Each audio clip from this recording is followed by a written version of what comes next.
Paano nagiging ready for heavy tropics ang warehouse floors? Tara, samahan niyo ako sa San Pedro, Laguna. Sa warehouse, tulad nito, ang floor ay exposed sa heavy loads, constant traffic at daily operation. Kaya hindi dapat basta-basta ang flooring. Kailangan ng maayos na preparation, tamang proseso at isang solusyon na kayang tumagal sa araw-araw na paggamit.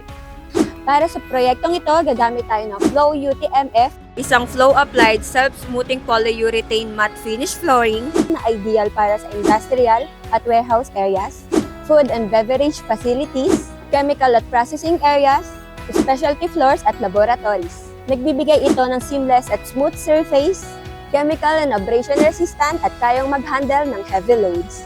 Here's the quick overview of the Flow UTMF application process. First, prepare the substrate, remove dust, oil, loose particles, and make sure it's dry. Next, mix Flow UTMF until the color and texture are uniform.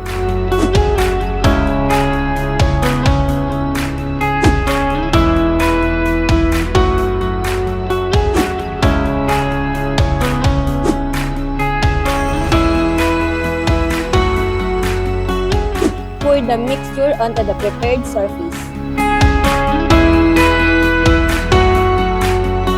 Spread evenly with a notch squeegee and finish with a steel trowel.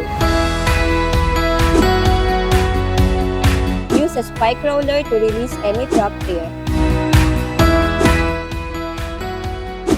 Leave it to cure for 7 to 10 hours at 25 degrees Celsius. Hi mga Laticrete! Kasama ko ngayon ang may-ari ng CMANS Trading, contractor, applicator ng Flow UTMF para sa warehouse na ito. Ako po ay si Albert Lombrio. Ako'y may-ari ng CMANS Trading. Pwede nyo akong makontak sa page ng CMANS Trading Facebook. And then if you want to call me, here's my number, 0917-1268-497. Kamusta naman po yung application ng Flow UTMF natin para sa project natin, sir? Napakaganda gamitin ng Flow UTMF. Smooth and then siya mahirap gamitin. Kung naghahanap kayo ng flooring solution na design para sa inyong specific needs, comment below and send us a message and let's make your project ready and strong.